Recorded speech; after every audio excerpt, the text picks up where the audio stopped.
Just got off the phone with a friend of mine from down south. Lost a family member today.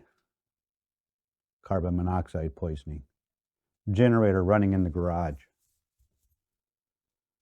I'm a newcomer to this YouTube thing, no doubt.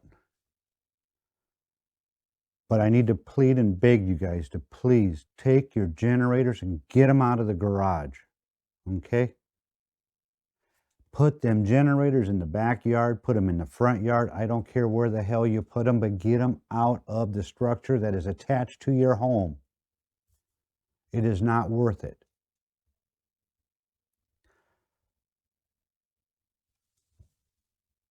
I never realized how much society has come to rely on our own government instead of relying on ourselves and relying on our neighbors until right now. And it's a shame. We need to come together as one. There is no reason you don't have some sort of power arrangements during the day. Let's talk about this. Water filtration. You need drinking water, most important. Here, let's start with drinking water. You today can get a Berkeley water system, and it would be at your house, depending on where you're at, possibly next day. You can literally go take lake water, dump it into this thing, and have drinking water. I'm listening on the news, and I'm way up north, about how the water's getting polluted down there. They're not recommending drinking it. They're telling you guys to boil it.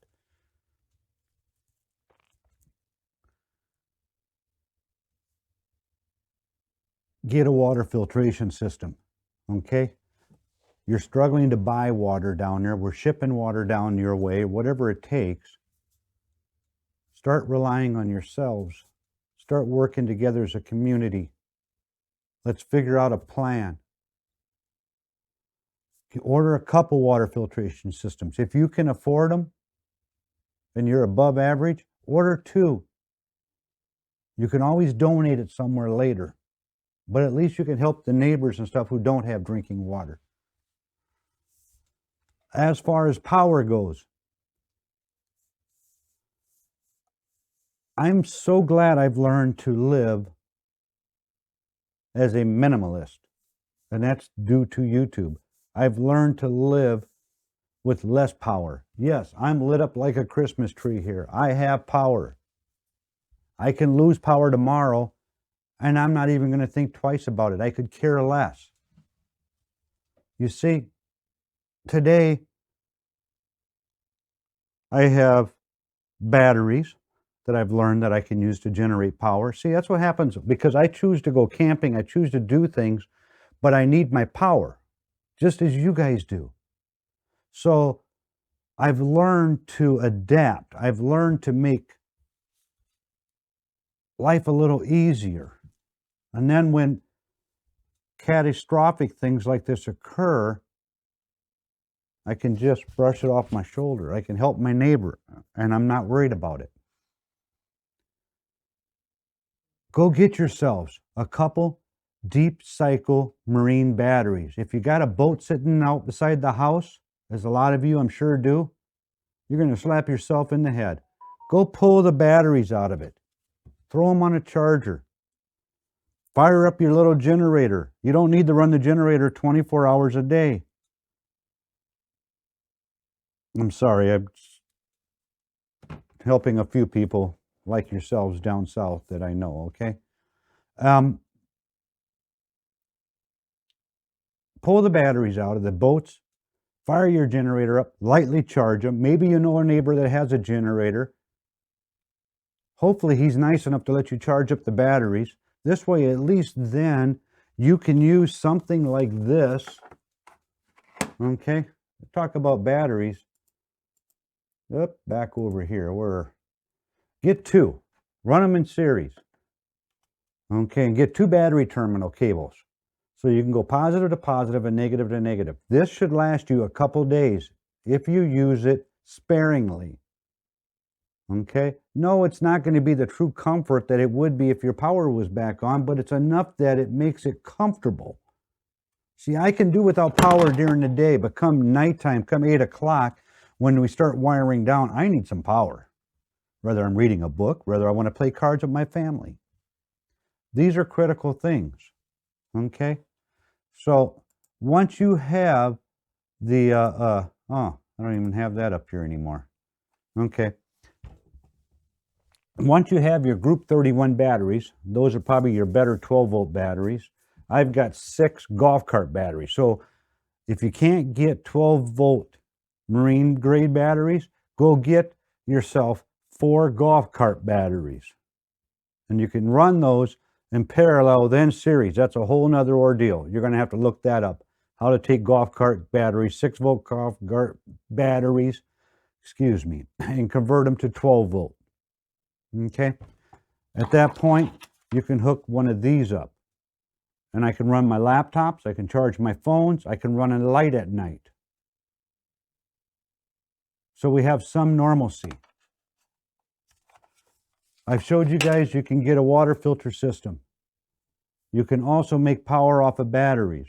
There's also solar, which I'm not even going to go into because the time you guys got that set up, you'd have power back.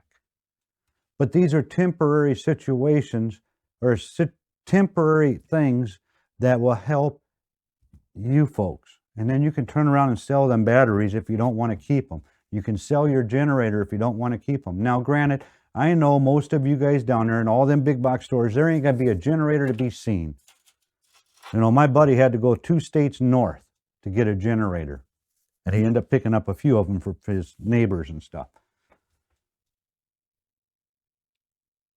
It is up to you. But please, look out for your neighbors. If you see them running a generator in the garage, go ask them, please, kindly, please remove that generator from your garage. Do not do it, okay?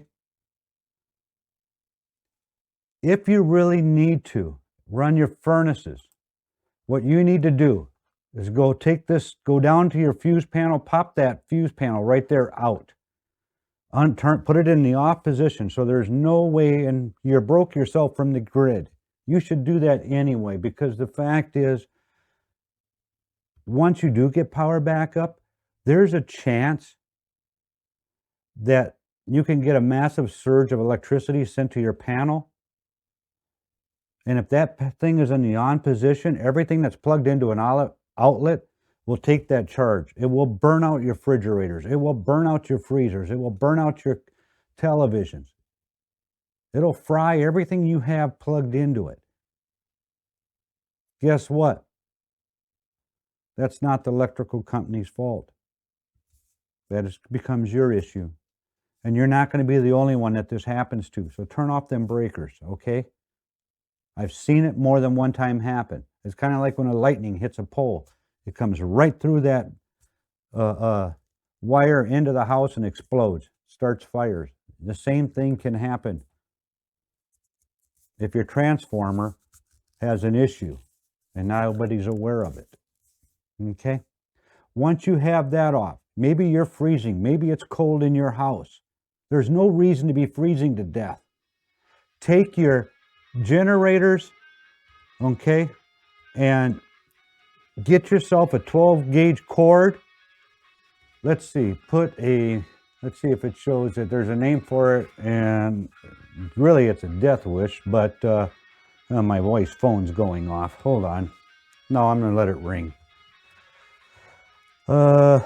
Put a male end on cord.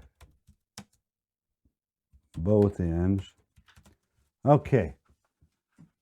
So, here's an example.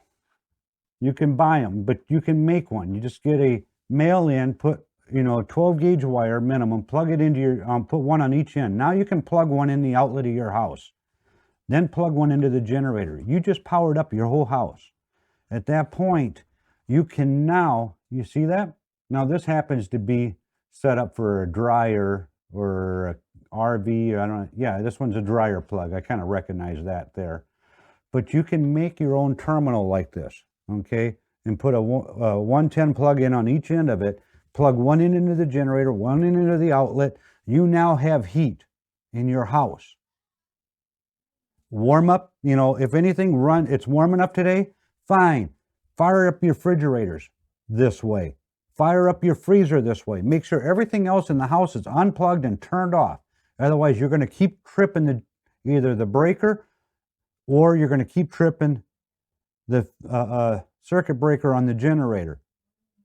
Get everything cold. Now you can get some basic food and put it in your fridge. You have a source to keep that cool. Maybe that's working for you right now, but you're freezing.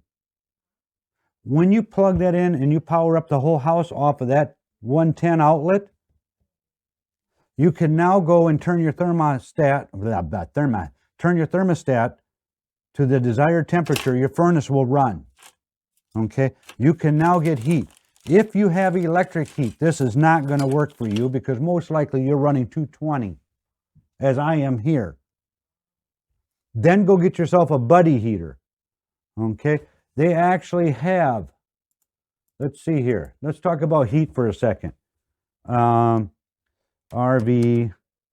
LP heat. You let your finger do the walking. Here we go. Here's a perfect one. They're expensive, but you're not going to freeze. You can be comfortable. This mounts to a house. You can put these, we put these things in RVs, folks. Okay? Here, let me zoom in on this. This one is $379. Go pick yourself up a 40-pound LP propane tank. You now have heat in part of your house, so you're not freezing. I know it's winter, and I know down south has been way colder than we have been way up north. Absolutely insane. Okay? Here you go. There is a heater that is extremely safe that you're capable of hooking up. I don't care if you're a nerd or you are a mechanic. You can do this. This is just a matter of hooking up a propane line to it and firing it up. Okay? I use one of these in my camper, and they work quite well. If you get one like this and you know you got a neighbor that doesn't have heat and they're struggling over there, invite them over. Put them in the living room. Let's become a community. Let's start working together to take care of each other. There's no reason anybody should be dying from this. There's no reason anybody should be getting carbon monoxide. There's no reason for any of this chaos. You're out of electricity. I understand that. But let's stop worrying about our electric company and worrying about what we need to do to take care of ourselves, folks. I'm here to help. You can also go over to letsdiymyhome.com. That's a brand new website. It's only been up for a few days. That has been brought up and put up for you guys. For anybody that's got questions or concerns, I have licensed electricians and licensed plumbers that will answer questions for you if need be, as well as carpenters. Okay? This stuff we can get through. There are steps we can do to make life easier. As simple as a little $30 inverter and a battery. I can fire up my internet in my house. I can watch Netflix. I can charge my phones. As simple as a little heater, like you see on the screen right now. I have heat, and it's safe. No open flames in your house, folks. Do not use your stoves to heat your house. That's not what they're designed for.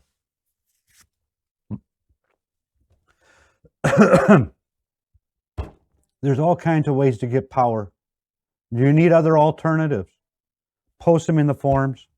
Tomorrow, I'm doing another post because I'm also hearing about, there's idiots out here already talking about coming and pounding on doors over frozen pipes. For God's sakes, they're a roofing siding company that's becoming a storm restoration. They're not even in the right field.